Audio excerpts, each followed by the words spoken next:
anak-anak saya udah diteror loh. Anak saya itu kan kalau berkendaraan itu sangat teliti gitu. Tapi udah 2 kali ditabrak orang. Terakhir kami keluar kota tuh dikuntit oleh 2 mobil besar gitu ya. Diapit begitu ya. Depan mobil besar satu, belakang mobil besar satu.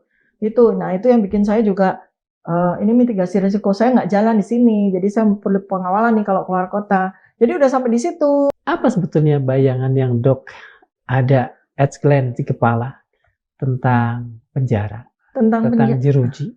Risiko yang paling ditakuti orang itu apa sih? Mati. Mati itu. Ya. Itu aja saya sudah lihat tiap hari gitu. Kenapa mempertahankan atau menegakkan kebenaran kita sungkan untuk melihat risikonya gitu. Okay. Di sini saya harus sangat berhati-hati agar saya tidak takabur. Ada seseorang yang sangat takut gitu kan. Apa yang ditutupi selama bertahun-tahun ini akan terbongkar. Jadi yang takut itu sebenarnya bukan kami. Saya sudah tidak lagi memikirkan persoalan hukum. Saya kasih pesan kepada para wanita, 55% penduduk Indonesia itu perempuan. Okay. Saya mention dengan air mata saya bahwa air mata perempuan itu boleh untuk dijatuhkan ketika kita sedang marah, ketika kita sedang menguatkan hati kita untuk berjuang.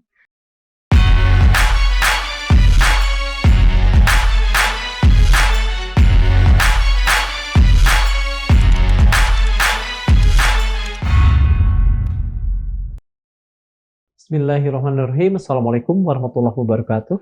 Sobat Madilog, hari ini kita akan bertemu kembali dengan seorang yang barangkali sudah menjadi ikon dari keteguhan untuk mempertanyakan apakah ijazah itu asli. Orang itu adalah Dr. T. Fauzia Tiasuma, Dr. Tifa. Dan bersama Dr. Tifa kita tidak hanya akan menggali dan barangkali tidak ingin terlibat dalam sebuah debat kusir, tapi kita ingin mengangkat satu hal, bahwa transparansi itu adalah hak kita sebagai publik. Terima kasih sudah hadir bersama kami kembali di Madilog, Dr. Tifa. Terima kasih banyak Kang atas undangannya yang kesekian kali. Sawi-sawi. Belum lama ini, polisi itu sudah meningkatkan, katakan saja taraf proses ya, dari penyelidikan menjadi penyidikan. Dan banyak orang yang kemudian langsung berpikir setelah itu penersangkaan dan sebagainya. Bagaimana Dok merespon peningkatan ini? Yang pertama, kita sebagai orang awam jadi tahu ya, bedanya penyelidikan dengan penyidikan gitu. Kalau dulu enggak ya? Balik ya kan, maksudnya penyelidikan dan penyidikan itu apa sih gitu. Terus kadang kita suka kebalik-balik ya. Penyelidikan kita anggap duluan dibanding sama penyidikan. Penyidikan kita anggap duluan lebih dulu daripada penyelidikan. Itu. Lama-lama setelah masuk di dalam wilayah tersebut ya rada-rada jadi tahu juga ilmunya gitu kan. Masuk tuh artinya terperangkap dalam kasus. Masuk ke Polda.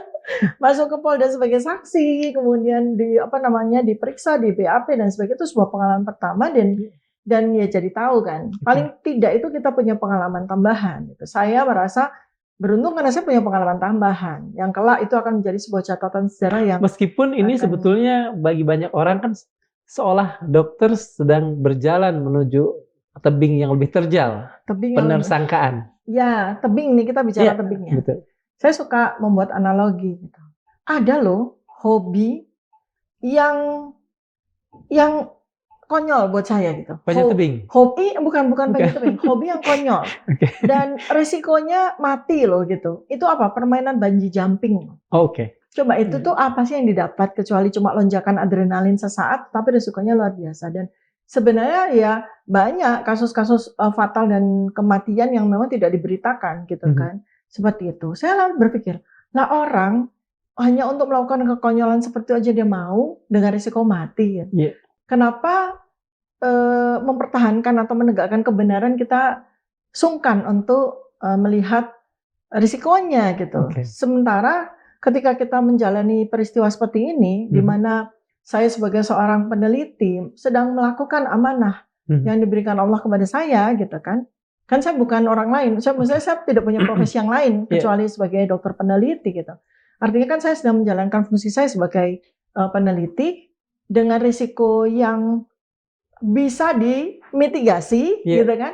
Risiko-risiko yang bisa di-manageable, bisa di-manage resiko-resiko yang bisa diprediksi, bahkan bisa dihitung secara matematika, kenapa saya mesti takut menjalaninya gitu. Sebetulnya dokter tidak melihat hal yang mengerikan sudah berada di tahap ini, penyidikan.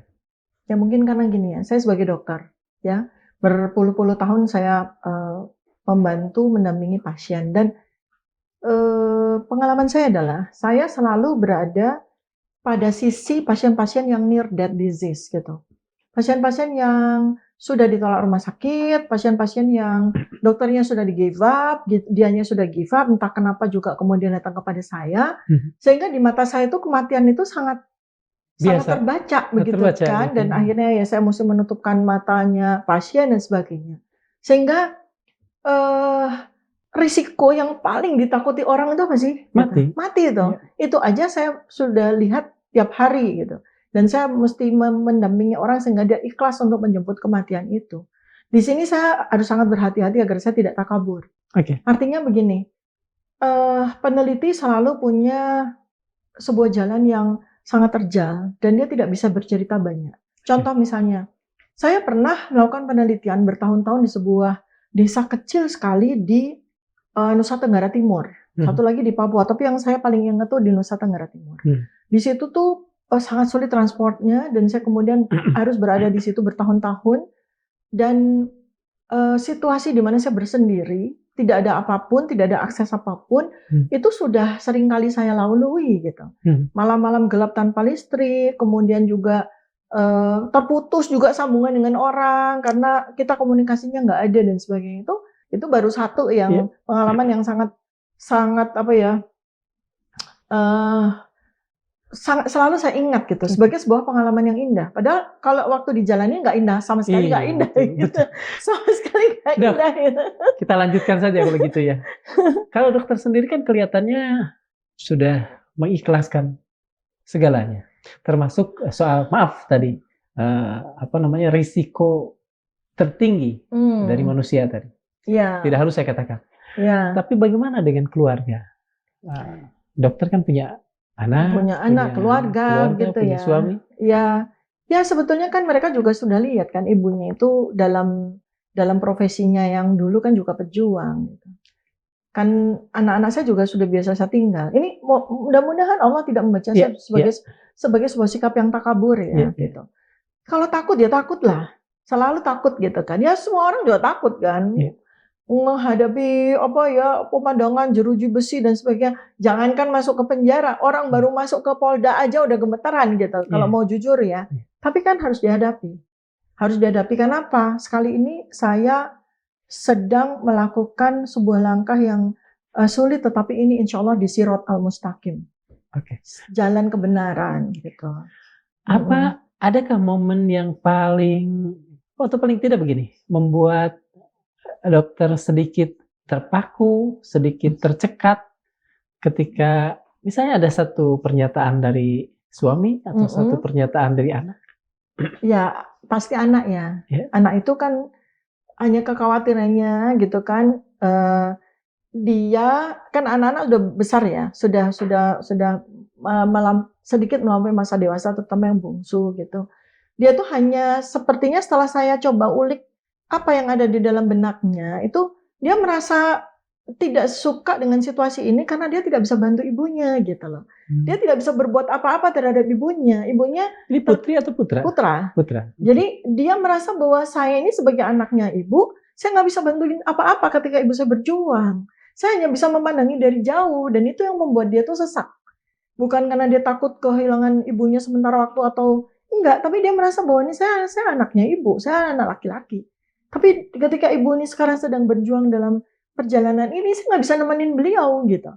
Saya nggak bisa membantu apapun gitu. Itu yang dirasakan. Kalau ada, apa kalimat yang datang dari keluarga, dari suami atau anak, yang katakan saja ada sedikit bermakna, bukan penahanan ya, mengeremlah atau apapun namanya? Enggak sih, karena kan memang kita sudah satu kata, sudah satu hati, sudah satu batin ya. Dalam keluarga itu kan begitu ya. Jadi ya sudah gitu. Artinya ya sudah kita tempuh bersama-sama. Ini sebagai sebuah perjuangan bersama gitu. Hanya ya sekarang lakonnya ini saya misalnya gitu. Mereka mensupport dengan tukar pikiran. Jadi waktu yang tadi itu ketika anak bungsu saya memiliki sikap seperti itu karena kan respons dia masih belum terlalu dewasa. Tapi kan kita sering ngobrol dengan kakak adiknya, dengan kita sekeluarga sering bicarakan hal ini, lalu dia juga belajar juga gitu kan melalui media-media, melalui apa yang saya sampaikan di podcast, di media dan sebagainya. Kan lama-lama dia juga sudah melakukan analisis sendiri dan ya sekarang jauh lebih tenang gitu. Apa yang Dok yakini dari ketenangan itu? Apakah pernyataan atau sikap atau apa dari keluarga? Tadi dokter menyatakan mereka jauh sekarang lebih tenang dan sebagainya. Ya karena kita sudah melakukan mitigasi risiko ya. Artinya kan kita tuh mulai dari yang paling apa ya, boleh dibilang paling light risk sama worst scenario begitu kan ya. Itu kan sudah kita bicarakan bersama-sama gitu. Dan sekali lagi ini wilayah yang sulit sekali untuk jumping dengan takabur ya. Jadi betul. Saya sangat menahan itu gitu. Saya lebih baik bicara batasnya setipis kulit bawang lah ya. Saya lebih baik bicara saya takut. Pasti kan ya, gitu. Saya lebih baik bicara saya takut. Tapi apakah rasa takut, saya takut, anak-anak takut, keluarga semua takut, gitu ya. Tapi apakah ketakutan itu kemudian menghalangi saya untuk bergerak menuju kepada titik simpulan terhadap kasus ini? Kok sepertinya saya lihat mereka tidak ya, gitu. Ya sudah, saya juga menjadi besar hati, gitu. Kalau dulu mungkin pas waktu pertama kali ibunya diundang klarifikasi di Polda, itu kan ya waduh kita bergemuruh, tapi setelah itu saya lihat mereka baik-baik aja gitu. Jadi artinya mereka di dalam batin mereka sudah terjadi sebuah mitigasi risiko gitu. Dan kita juga kan sangat open ya. Jadi ya udah ketika kita banyak bicara, cerita dan ini sampai sedetail-detailnya. Hari ini ketemu siapa, meeting dengan siapa, bicaranya tentang apa, kemudian apa yang mesti diketahui, mereka juga googling, mereka juga lihat di ChatGPT misalnya seperti itu ya, sehingga mereka bisa mensintesis dengan baik gitu. Seperti itu. Saya melihat di beberapa tayangan, kan selalu ya setiap kali tayangan podcast itu selalu dalam tanda petik disusupi buzzer. Nah, selalu ada buzzer yang siap-siaplah, bla bla bla bla, siap-siaplah gitu. Apa sebetulnya bayangan yang Dok ada at glance di kepala tentang penjara, tentang jeruji?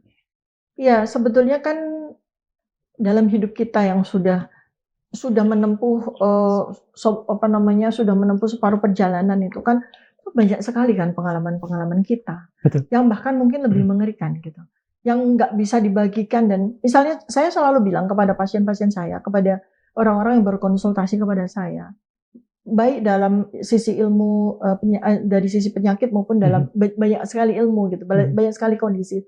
Saya bilang begini, kalian itu suka melihat seseorang dan kalian pasti pengen jadi dia enak sekali ya hidupnya gini-gini. Tapi percaya sama saya, berdasarkan dari pengalaman yang saya jalani sendiri maupun pengalaman yang saya lihat pada orang-orang itu, kita itu kalau mau tukeran sama mereka, kita pasti nggak mau. Saya bilang begitu. Jadi ya itulah ya, artinya banyak orang yang bahkan sudah dipenjara sampai belasan tahun dan sebagainya. Setelah mereka keluar kok mereka baik-baik aja ya, kan suka kayak itu ya. Padahal mungkin mereka harus katakanlah menempuh itu tuh karena mereka harus mempertanggungjawabkan hal-hal yang mungkin dari sisi kemuliaan itu harus dipertanyakan. Misalnya kasus korupsi lah, apalah gitu ya, seperti itu. Tapi ternyata ketika mereka keluar ya mereka baik-baik aja dan mereka menempuh kehidupan mereka selanjutnya dengan baik-baik saja. Apalagi ketika saya ini sedang melakukan sebuah perjuangan menegakkan kebenaran. Dan saat ini kan setelah sekian lama itu kan satu demi satu data-data, satu demi satu orang sudah mulai speak up. Data-data dari berbagai macam penjuru juga sudah mulai berdatangan. Bantuan-bantuan ya? Iya, data-data ya. Blessing in disguise. Iya, ijazah dari mana-mana. Kemudian pernyataan-pernyataan dari para guru besar yang tadinya diem. Pernyataan-pernyataan dari aktivis yang tadinya juga nggak mau masuk ke dalam wilayah ini, kemudian banyak sekali dan itu membuat saya dan teman-teman yang senasib seperjuangan ini berbesar hati. Kalau misalnya tadi saya tanya soal jeruji, ini kan nauzubillah min dzalik, tapi kita membicarakan sesuatu yang peluangnya ada. Ya.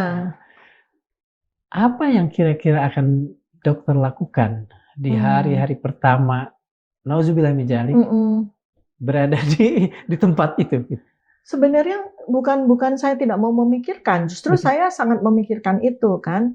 Karena apa? Nomor satu tuh saya orangnya begini Pak, Kang Darmawan ya. Jadi saya orangnya selalu, ini kalau murid-murid saya, teman-teman baik saya gitu, selalu saya katakan kepada mereka, kita punya masalah kan banyak sekali gitu. Tapi sebenarnya pikiran kita itu membutuhkan solusi. Kehidupan kita tuh butuh solusi. Jadi kalau kita punya masalah itu pikirkan 10 menit aja masalah itu, lalu 1440 menit yang lain dalam 24 jam waktu kita tuh kita mikir ke solusi. Nah, ketika kita masuk di dalam wilayah memikirkan solusi itu kan asik. Iya kan, kita asik gitu loh. Jadi kalau kayak gini nih saya harus begini. Ya plan A, plan B, plan C dengan ini tuh asik gitu, asik gitu. Tapi kan ya kebanyakan orang tuh kan suka sekali memikirkan masalah kan begitu. Kalau kita memikirkan masalah sudah tidak asik, menghabiskan energi dan juga membuat kita desperate. Saya nggak suka desperate. Oke, apa sih resikonya ini gitu kan? Ya resiko yang paling mengerikan sudah saya jalani bertahun-tahun. Apa itu? Dihujat, difitnah, dikata-katain yang waduh luar biasa deh gitu. Itu sudah bertahun-tahun saya terima. Itu mengganggu gak di keluarga? Misalnya dok bisa menerima tapi anak tidak gitu, dia marah kemudian apa? Ya kali ini memang very disturbing ya. Karena apa? Karena gangguan udah masuk ke wilayah anak-anak dan itu bukan cuma sekedar kata-kata dan segala macam, tapi sampai teror. Misalnya? Iya, anak-anak saya udah diteror loh. Ada dua layer. Jadi satu tuh anak-anak saya tuh jati diri mereka sudah di kuyak-kuyak ya. Iya, sudah di doxing kan? Mereka tuh udah di doxing. Oh, KTM-nya, KTP-nya, foto-foto mereka entah itu dari mana gitu udah di doxing habis-habisan. Sampai tempat kosnya mereka sekarang mesti harus pindah gitu kan. Kemudian apa kendaraan mereka sukanya di mana dan segala macam udah di doxing sama buzzer-buzzer termur-termur itu.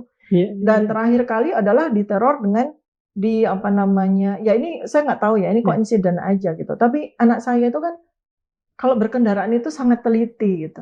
Sangat teliti, kami sangat mengajarkan untuk, tapi udah 2 kali ditabrak orang. Nah, itu kan. Ditabrak ya dalam keadaan bermobil. Ya, bermobil. Kemudian ya terjadi sebuah 2 kali itu yang nggak masuk di akal lah. Gitu. 2 kali ini dalam kurun berapa lama? Kurun ini ya beberapa bulan. Beberapa bulan kasus terakhir. Ini. Ya. Di sini atau di tempat kuliah mereka? Di area yang biasa mereka datangi lah begitu ya. Nah inilah makanya kemudian saya juga sudah melayangkan surat kan ke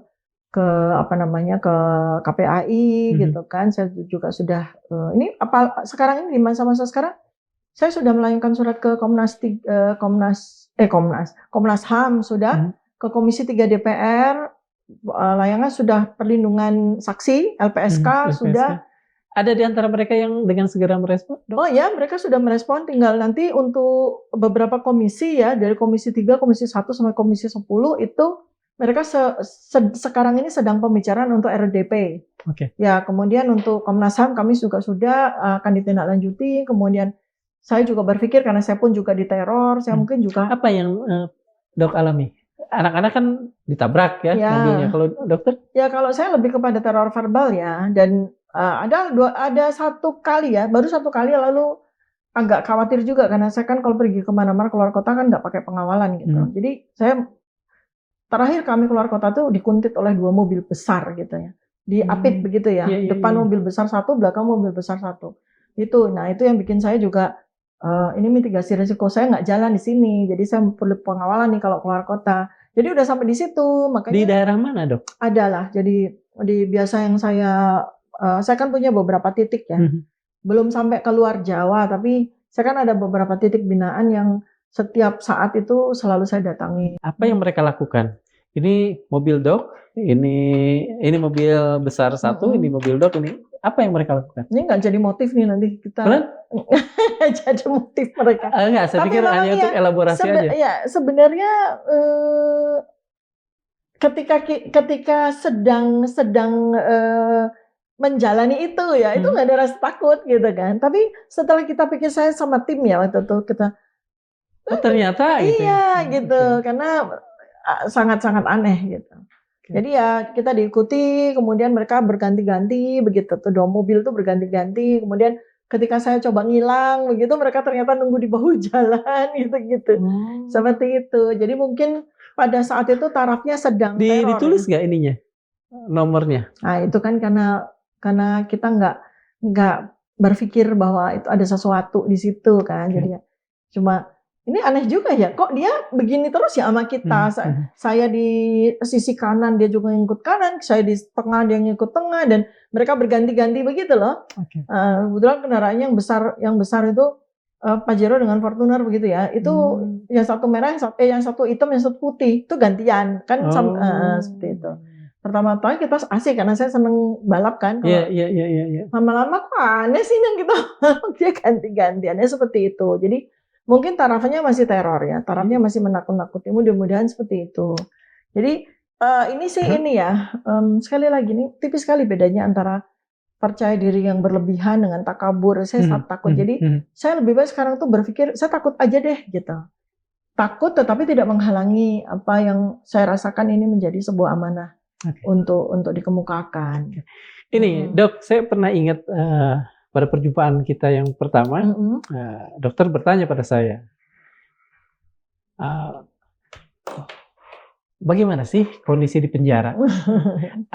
Saya ingin tanya, apakah itu datang dari rasa takut atau datang dari sebagai seorang ilmuwan, riset tadi, sedang meriset saja? Oh ya, selalu kan. Jadi kan karena memang saya itu dari usia 18 tahun, saya kan peneliti ya. Di kader peneliti itu dari sejak saya semester 1. Saya masuk kuliah gitu. Sehingga udah bukan hanya sekedar mendarah daging, napas saya itu penelitian gitu. Jadi apapun yang terasa menimbulkan pertanyaan, apapun yang terasa abnormal, itu selalu menghasilkan sebuah pertanyaan penelitian untuk saya, dan itu nanti akan menghasilkan hipotesis, dan kemudian saya akan bergerak untuk melakukan penelitian dengan metodologi yang cocok gitu. Jadi kebetulan karena ini sekarang sedang menghadapi sebuah pertanyaan penelitian gitu, dan kemudian saya sebagai peneliti kok ternyata ditempatkan tidak pada tempatnya sebagai peneliti yang harusnya itu justru dilindungi oleh negara gitu, malah dipersekusi, malah dikriminalisasi gitu. Maka kan saya berpikir bahwa ini harus ada mitigasi risiko, kembali lagi kan. Jadi risiko-risikonya apa sih?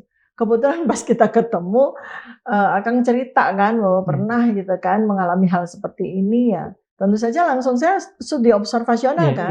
Bang, gimana sih situasinya dan sebagainya. Oh seperti itu dan sebagainya ya gitu. Kemudian kalau di aspek itu, ini sekali lagi kita, tapi kan Allah sendiri juga sudah memberikan banyak sekali cerita gitu ya. Suka kebayangkan itu Nabi Yunus itu gitu ya, di penjara di dalam perut ikan tuh kayak apa rasanya gitu ya. Gelap, semengerikan apa gitu kan. Ditelan sama ikan paus gitu, kita nggak ngerti itu berapa lama. Kemudian juga Nabi Yusuf 7 tahun dan masih banyak lagi cerita-cerita yang lain. Ya katakanlah Nabi Muhammad Rasulullah Shallallahu Alaihi Wasallam juga dalam tanda kutip memenjarakan diri di sebuah gua gitu ya. Kalau kita ke sana itu kan pernah kan masuk ya. Kita ini membungkuk gitu, bukannya berdiri loh di situ, membungkuk gitu, dan itu dilakukan sama beliau itu bertahun-tahun untuk mendapatkan petunjuk Allah. Jadi saya rasa Akang yang sudah pernah pasti di situ justru malah semakin dekat sama Allah kan. Barangkali gitu ya. Ya kan ketika kita bersendiri, kita kehilangan apapun yang selama ini menjadi kenikmatan kita. Buku yang selama ini kita nikmati, kemudian tentu saja gadget gitu. Kemudian kalau nggak ada itu apa substitusinya ya gitu. Ya. Kalau yang beberapa hal tadi jangan dikhawatirkan. Saya ingin bertanya begini.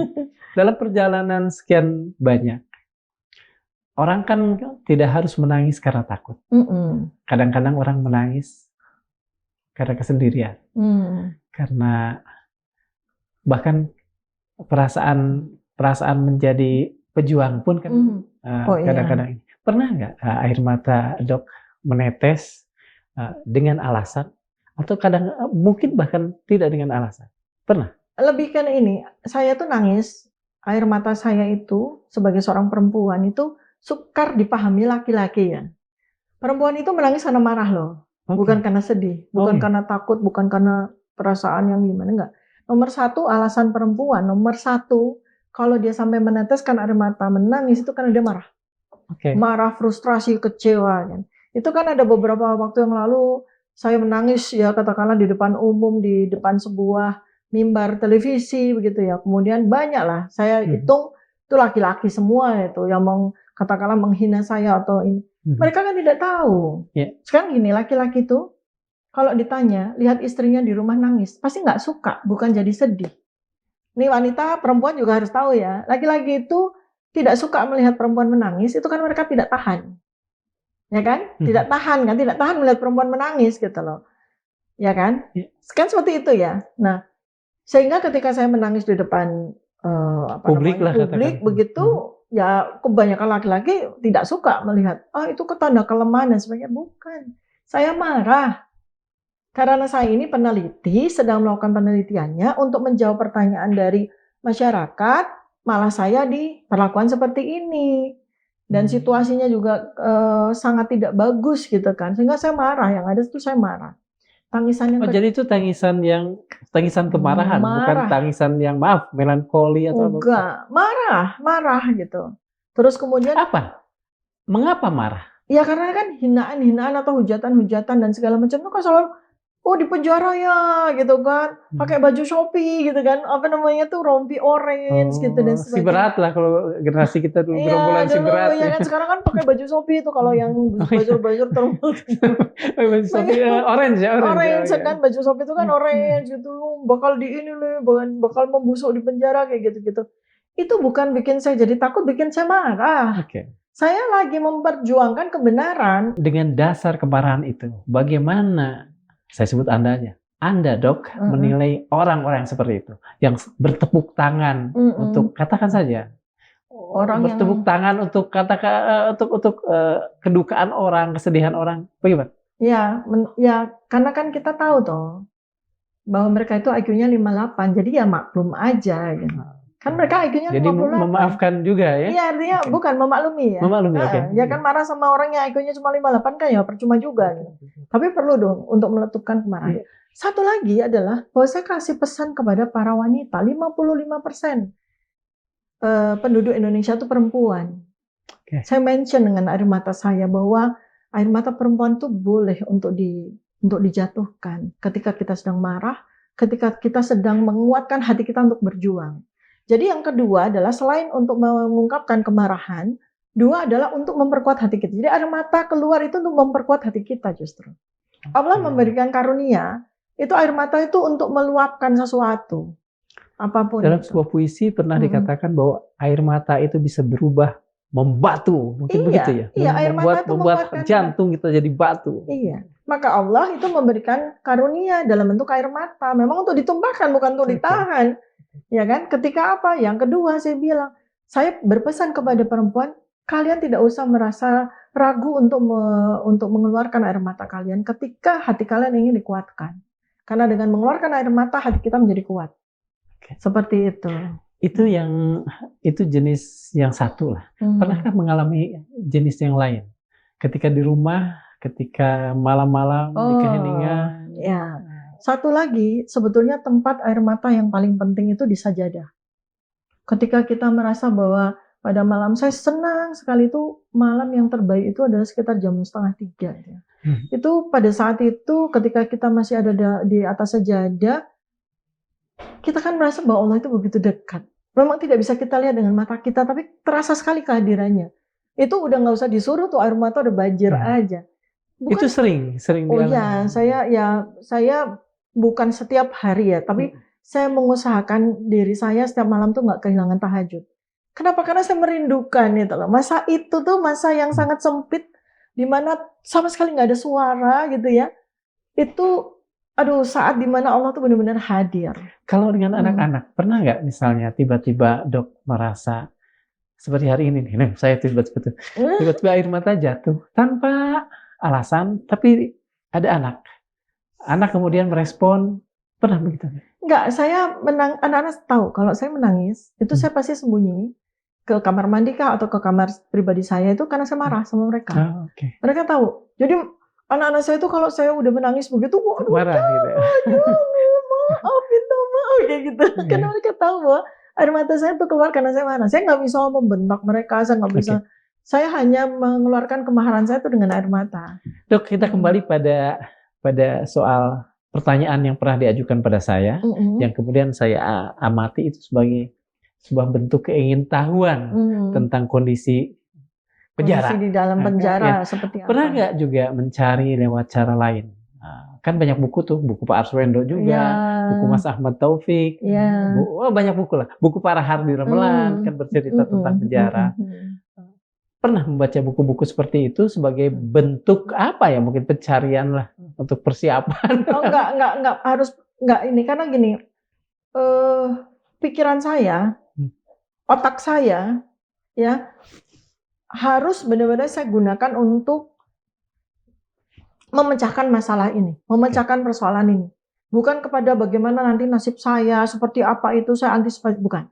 Saya cukup just to know aja. Sama seperti ketika Akang cerita, buat saya udah cukup. Langsung terimajinasikan di saya dan itu udah cukup saya tepiskan. Apalagi banyak cerita saya kan kebanyakan yang lucu-lucu di dalam. Oh lucu ya. Jadi di dalam itu banyak lucunya juga. Banyak lucunya ya. Udah jadi kan kemudian juga Mas Roy sahabat saya kan juga pernah. Jadi ternyata juga lucu juga gitu.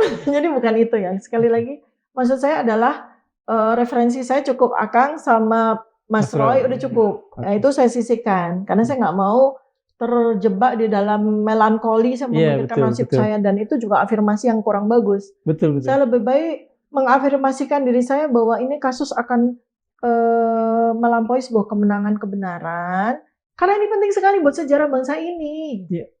Ini kalau tidak ada tidak simpulan yang bagus untuk kebenaran, apa yang terjadi dengan wajah Indonesia? Berapa banyak lagi nanti pejabat-pejabat yang menyalahgunakan powernya untuk kemudian merendahkan ya nilai sebuah perjuangan kita mendapatkan ijazah. Aduh, Masya Allah. Nah, kalau sudah ingat tentang ijazah itu, saya bisa berderai dan dengan kemarahan loh.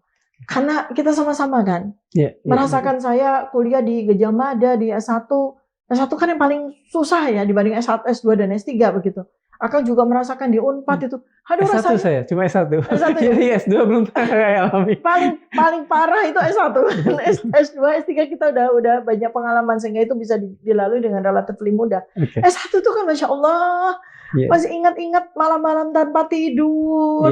Sampai ya Allah, itu terus kemudian ada orang yang punya ijazah dari Universitas Pojok Pramuka itu kan, dan dia bisa mendapatkan itu dengan saya nggak bilang tentang seseorang ya, itu maksudnya ini kan terbuka begitu ya.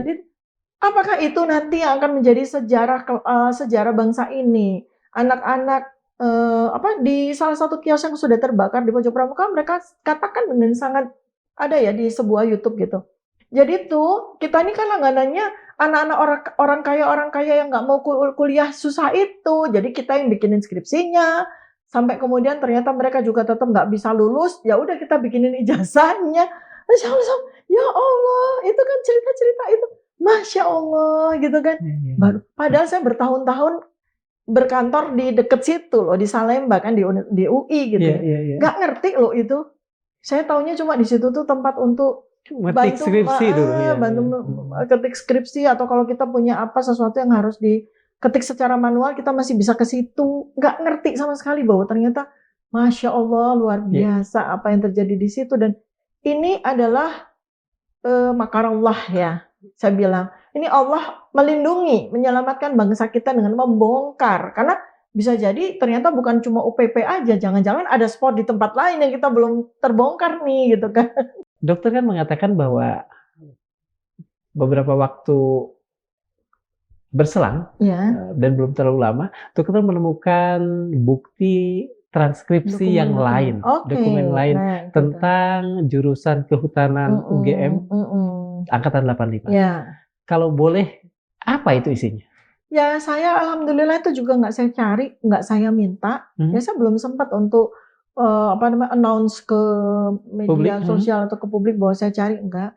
Saya cuma begini, kalau Allah memang mengizinkan ya kebenaran ini, nanti akan ada jundullah gitu loh, akan ada pasukan-pasukan Allah yang membantu. Dan ternyata satu demi satu loh, nggak cuma satu, beberapa spesimen ijazah asli, transkrip asli, segebok itu udah diberikan oleh pemiliknya, empunya. tidak secara literally diberikan, karena itu kan bahaya juga. Iya. Nanti terjadi kebakaran juga di suatu tempat gitu kan. Jadi yang penting saya udah lihat dengan mata kepala saya sendiri bagaimana sih ijazah asli dari insinyur atau sarjana lulusan Fakultas Kehutanan UGM. Di tahun itu?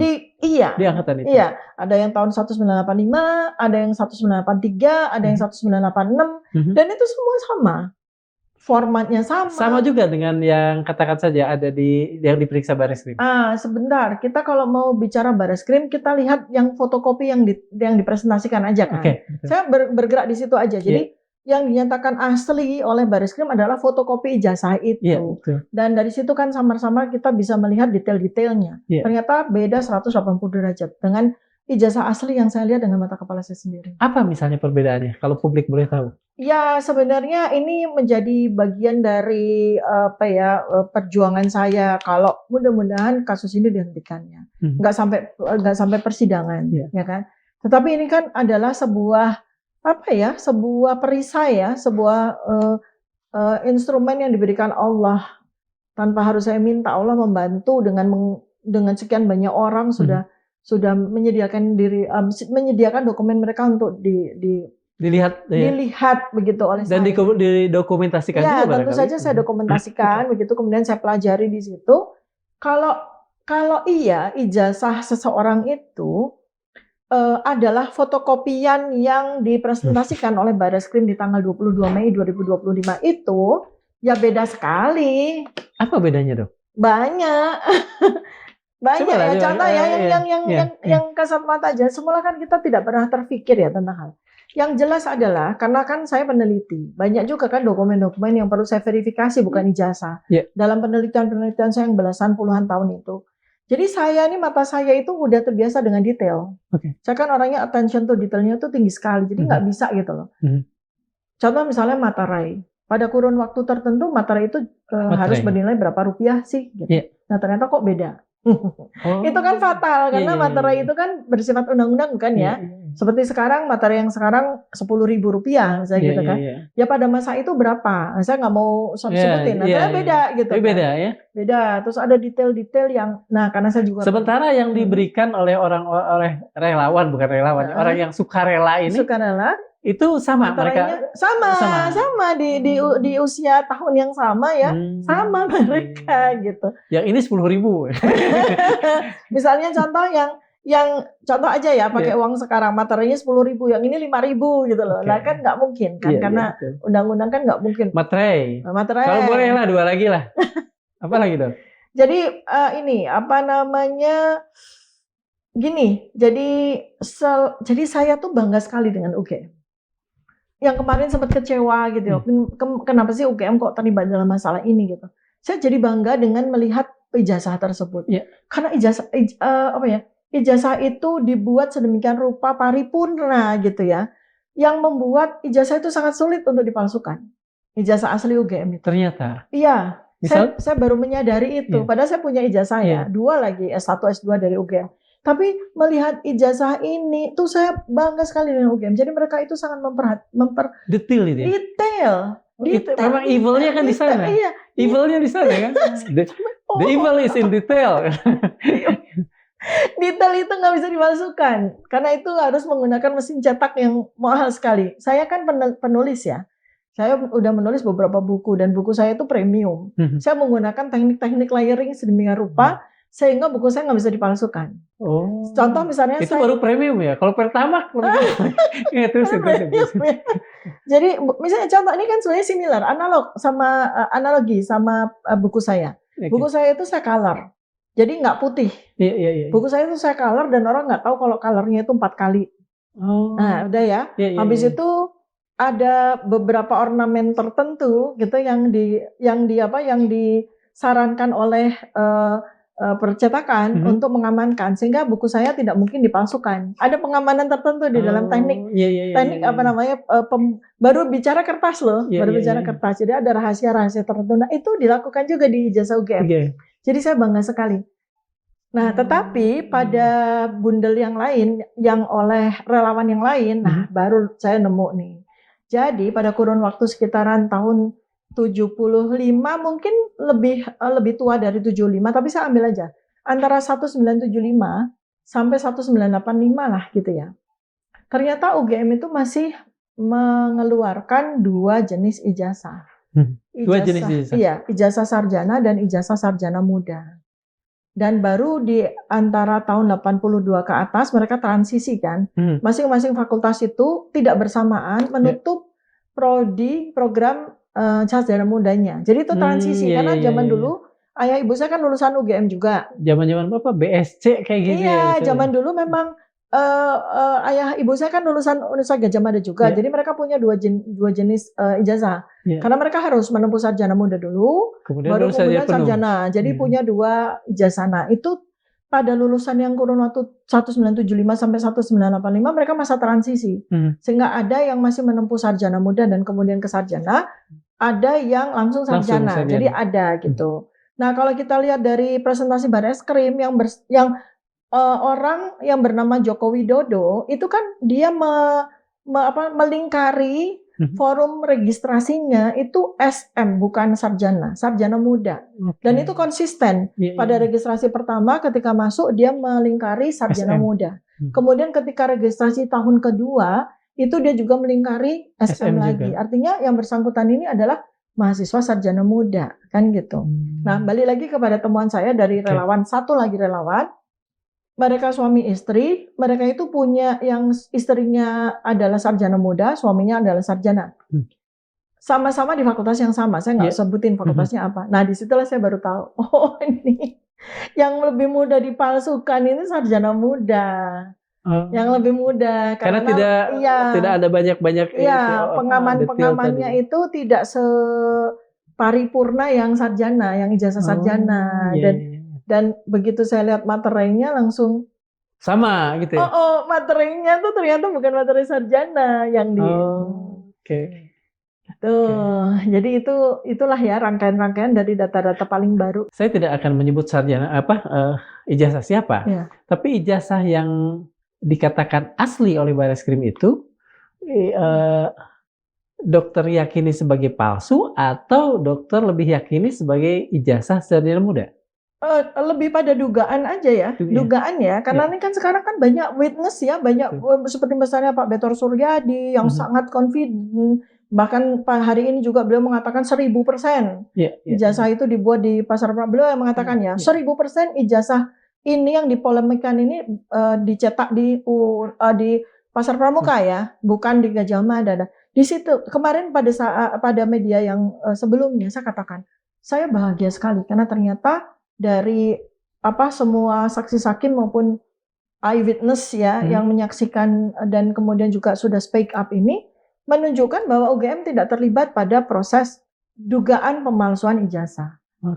UGM tidak terlibat dalam pembuatan itu. Nah, memang ada tadi saya juga dapatkan dari salah satu saksi juga yang mengatakan bahwa perannya UGM itu pada oknum tertentu itu yang melegalisasi yang melegalisir, yang memberikan legalisir terhadap fotokopi itu. Polemik ijazah yang dipolemikan itu yang diproduksi bukan oleh UGM tapi oleh pojok tertentu.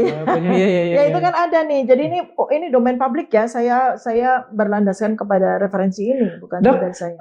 Setelah gini, pada saat ijazah-ijazah punyanya sukarelawan itu dibentang di depan dok, apakah ada seorang ahli forensik dokumen yang berada di sisi sehingga dokter kemudian menjadi lebih yakin lagi? Ini masih dalam mata saya sebagai saya kan melakukan penelitian. Dari sejak polemik itu, terutama di akhir 2022 ketika polemik ijazah ini mulai mengemuka ya. Itu kan saya melakukan penelitian. Penelitian saya itu inkonsistensi, inkoherensi, inapropriasi, inakurasi dari dokumen terhadap perilaku yang bersangkutan. Oke. Ya, kan memang tidak konsisten. Contoh aja yang tidak konsisten tuh dan beribu-ribu tidak konsistennya. Contoh misalnya pada dokumen yang dibacakan oleh Barreskrim KKN akhir tahun 1983. Iya. Tapi yang bersangkutan sendiri secara inkonsisten 85. bilang awal 1985. Itu disparitas yang bermakna sekali dari sisi riset kan, dari sisi statistik. Nah, ini kan saya temukan inkonsistensi itu, kemudian cross check dengan data, kemudian cross check dengan perilaku, itu kemudian menghasilkan sebuah set data science kan. Iya. Dan tentu saja ketika kita bicara data science itu diolah, tentu saja saya membutuhkan ahli yang lain. Nah, ini partner riset saya kan ahli yang lain ini. Digital forensik, telematika, ya Qadarullah menemukannya pada Pak Rismon Sianipar dan sahabat saya Pak Suryo gitu loh. Jadi karena mereka kan sudah kompeten di situ. Dan ahli-ahli yang lain, kami juga melibatkan ahli-ahli yang lain gitu. Seperti itu. Kalau saya tidak salah, dokter tidak pernah bicara soal perbedaan SKS itu. Nah, SKS itu, jadi pada beberapa bundel, terutama yang transkrip yang paling jelas itu pada yang lulusan Fakultas Kehutanan UGM 1985. Nah, saya dapat set lengkap ijazah dan transkrip. Ya, untuk bundel-bundel yang lain itu juga pelengkap sama juga, tapi yang ini kan spesifik sekali karena tahun kelulusannya 1985 dan itu bikin saya terperanjat.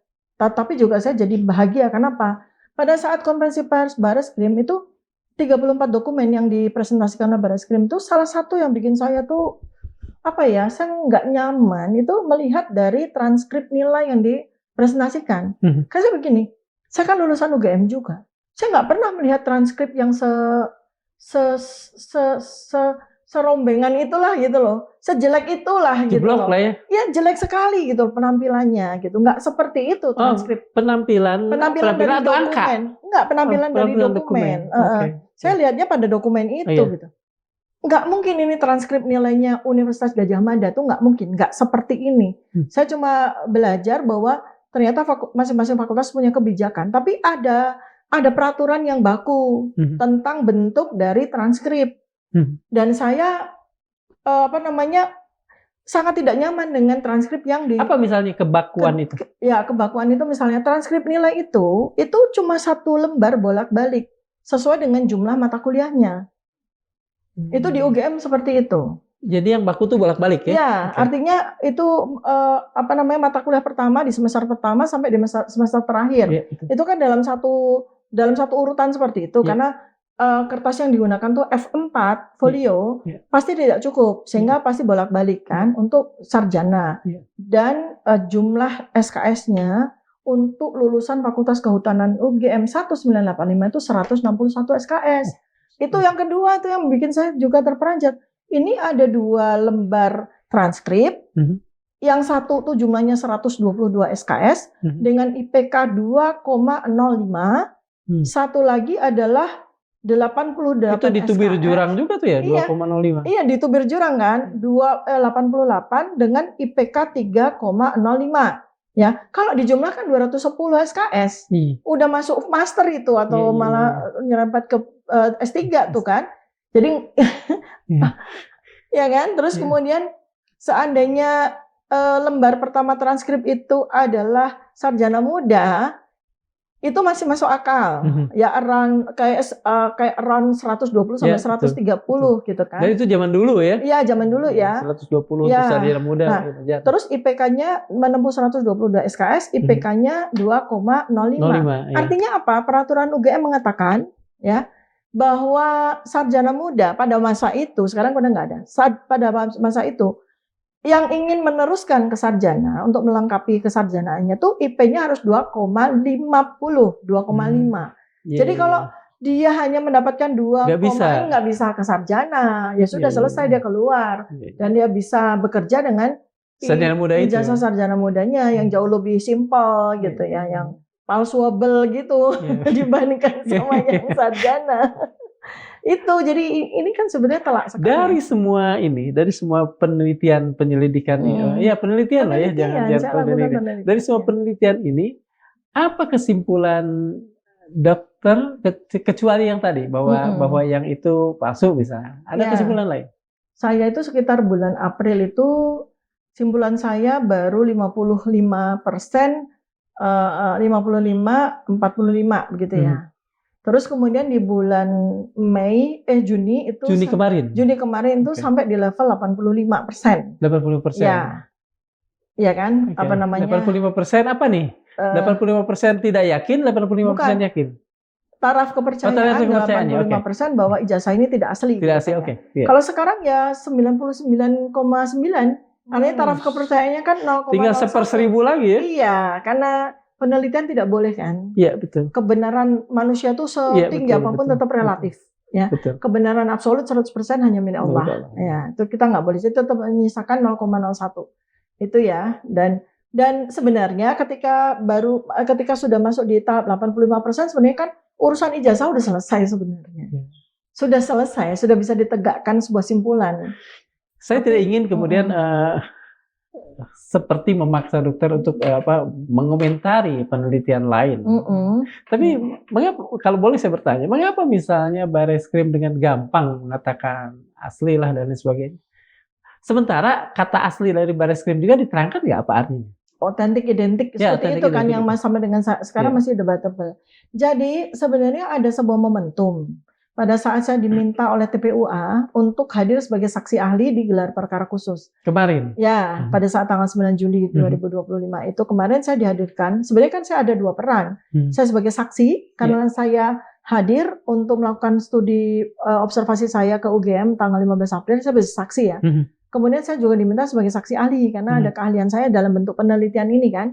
Bahwa saya sedang melakukan penelitian terkait dengan inkoherensi perilaku dengan dokumen tadi yang sedang saya jalankan ini. Maka saya eligible untuk masuk sebagai saksi ahli di situ. Nah, saya sampaikan kepada Bareskrim, saya sampaikan kepada Wasisdik bahwa sebetulnya Anda semua itu bisa menggunakan keahlian saya untuk membantu menyelesaikan polemik ini. Jadi saya ini mitra buat Bareskrim. Respon?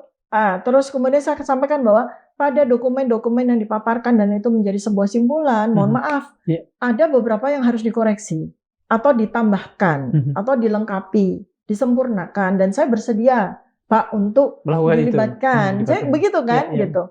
Nggak ada tanggapan, tidak ada tanggapan sama sekali. Tapi kan paling tidak tuh pada saat majelis yang sangat penting ini saya sudah sampaikan loh bahwa saya melakukan penelitian. Padahal ada undang-undangnya. Seorang peneliti, kok peneliti lagi melakukan penelitiannya kok dikriminalisasi itu bagaimana ceritanya gitu. Kan. Ini kembali ke Bareskrim ya atau Polda Metro lah katakan.